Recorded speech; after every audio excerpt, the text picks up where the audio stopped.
अजब मध्य प्रदेश में गजब गजब के किस्से देखने सुनने को मिलते हैं। ताजा मामला मुर्दे पर एफआईआर का है। उमरिया पुलिस ने वन विभाग में 10 माह पूर्व मृत बाबू पर 420 का मामला दर्ज किया है। मृतक की विधवा को आज तक गुजारा भत्ता और पेंशन भी नहीं दिया गया। उल्टे वन विभाग ने मृतक के परिवार को सरकारी घर खाली करने का नोटिस थमा दिया है। अब परिवार दर-दर ठोकर खाने को मजबूर है।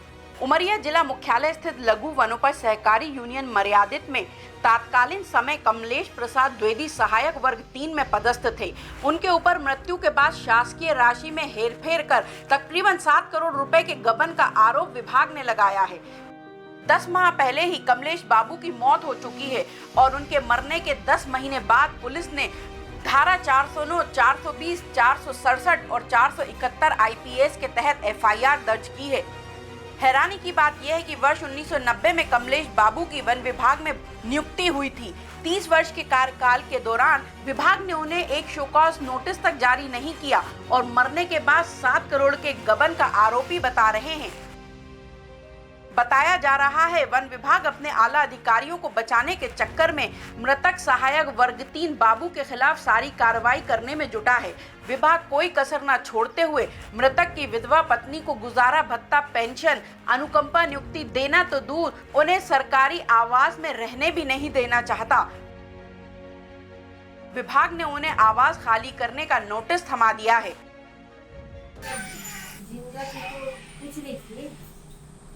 और जब खत्म हो गए तो बोल रहे कि गमन किए पैसों की। तो आप बताइए जिंदा में क्यों नहीं पकड़े? कौन कह रहा है? अधिकारी सिकरवार।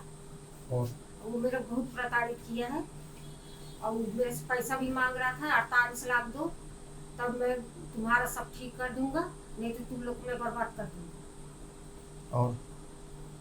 और आज तक न पेंशन मिल रही है, न गुजारा भत्ता, न मेरे लड़के को नौकरी, और ऊपर से कमरा खाली करने के लिए नोटिस दे रहे हैं। क्या कर रहे हैं? अब बताइए मैं कहाँ जाऊँ बरसात में? नोटिस में क्या दिए? नोटिस में ये दिए कि कमरा खाली करो 1 सप्ताह के अंदर, नहीं तो फिर किराया देना पड़ेगा। आप लोग अपना गुजारा कैसे कर रही हैं?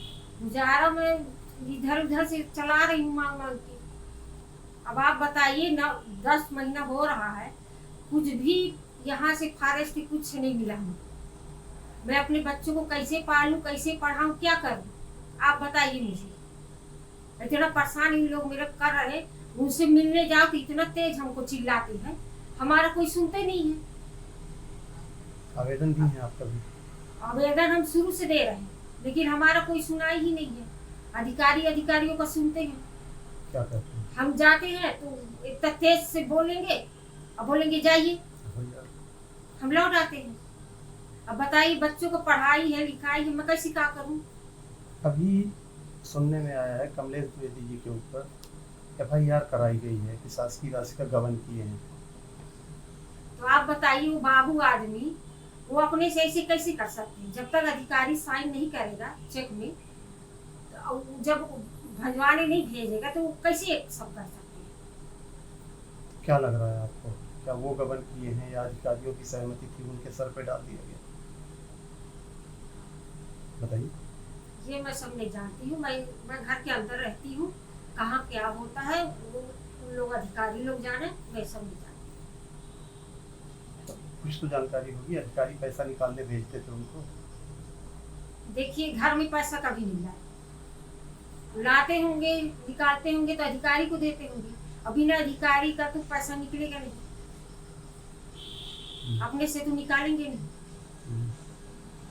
ऐसी स्थिति में अगर वन विभाग जबरन आपसे घर खाली करा रहा है तो आप बच्चों को लेकर के कहाँ रहेंगी?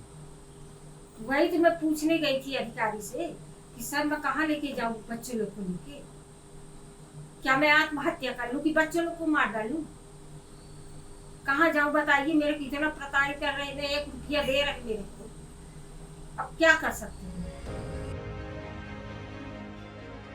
इस मामले में जब एसडीओपी उमरिया और पुलिस की पीआरओ भारती जाट से बात की गई और पूछा गया कि एफआईआर तो दर्ज कर ली गई है, अब पूछताछ किससे की जाएगी और आहरण संवितरण अधिकारी के ऊपर मामला क्यों नहीं दर्ज किया गया, तो उन्होंने बताया कि कमलेश द्विवेदी के ऊपर शासकीय राशि के गबन का मामला दर्ज है, जांच हो रही है।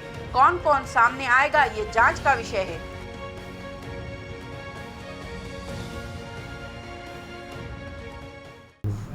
ये एक एफआईआर की गई है कल थाना कोतवाली में, वन विभाग से संबंधित एफआईआर है, जिसमें कमलेश द्विवेदी जी हैं, जिनके ऊपर ये एफआईआर, जिनके नाम से एफआईआर की गई है कि इन्होंने शासकीय संपत्ति का फर्जी तरीके से, शासकीय राशि का फर्जी तरीके से आहरण करके गबन किया है, जिस पर 420 और संबंधित धाराएं आईपीसी के तहत करके विवेचना में लिया गया है।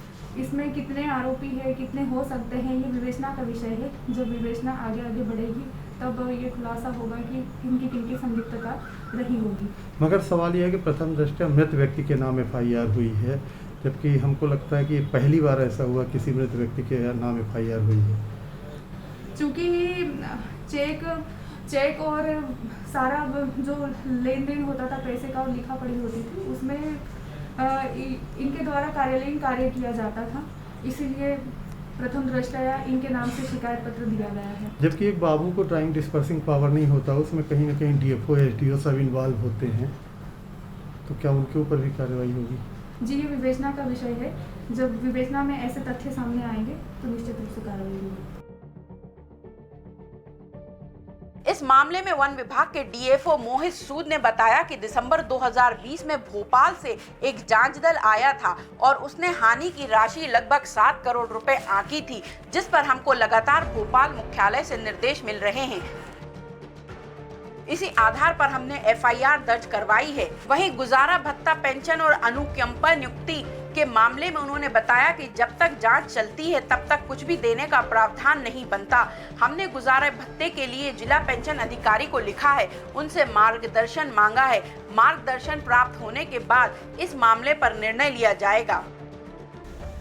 एफआईआर करने का काम तो पुलिस विभाग का होता है। उसमें ऐसा था कि जो एक जांच दल आया था दिसंबर 2020 के टाइम पे हमारे मध्य प्रदेश शासन वन विभाग की तरफ से, भोपाल की तरफ से, उन्होंने इस पूरे प्रकरण की विस्तृत जांच की और उसमें उन्होंने जो हानि की राशि थी वो निकाली, कुछ 7 करोड़ के लगभग थी वो। और इसमें हमें फिर निरंतर निर्देश मिल रहे थे मुख्यालय से कि इसमें हमें कानूनी कार्रवाई करनी चाहिए। और इसमें फिर हमने इस मुख्यालय की जांच रिपोर्ट, सारी मूल प्रतियाँ लेके हमने पुलिस विभाग को हैंडओवर की और इसमें फिर एफआईआर कायम हुई है। जी सर, उसमें उनकी विधवा का कहना है जी कि आज तक अनुकंपा नियुक्ति नहीं मिली, उनको गुजारा भत्ता नहीं मिला और घर खाली करने की नोटिस भी दी गई है। जी, उसमें जी ऐसा है कि ये शासन की पॉलिसी है कि जब भी कोई ऐसा प्रकरण कायम किया जाता है जब तक उस प्रकरण का निराकरण नहीं हो जाता तब तक जो उसके बाकी बेनिफिट्स जो उसके साथ अटैच होते हैं वो नहीं दिए जाते हैं। ऐसे हमें ऊपर से मुख्यालय से निर्देश मिले थे, उसी के तारतम्य में हमने ये कार्रवाई की है। मगर गुजारा भत्ता की तो पात्र है सर, वो कुछ भी है। गुजारा भत्ता जो है उसके बारे में हमने जिला पेंशन अधिकारी को लिखा है, उनसे हमने मार्गदर्शन मांगा है। हमने अपने मुख्यालय से भी इस बारे में मार्गदर्शन मांगा, मार्गदर्शन प्राप्त होते ही हम उनको दे देंगे। मगर सर ऐसे में तो ड्राइंग डिस्पर्सिंग पावर जिनको था वो भी तो कहीं ना कहीं दोषी होंगे। किस गबन के मामले में, जो आर्थिक गबन का मामला कमलेश, पुलिस की जांच में आ चुका है प्रकरण, पुलिस इसमें आगे जांच करेगी। जो भी होगा पुलिस को हम पूरा सहयोग करेंगे, हर तरह का अभिलेख उनको उपलब्ध कराएंगे। पुलिस में जांच करके फिर निकालेगी क्या आगे की कार्रवाई। सरकार चाहे तो सारी चीजें अपने हाथ में रखकर भ्रष्टाचार पर लगाम लगा सकती है, लेकिन इस मामले में जिन्होंने खुली आंखों से भ्रष्टाचार होते और सरकारी पैसों की होली जलते देखी, उन पर कार्रवाई की आंच तक न आना कई सवालों को जन्म दे रहा है।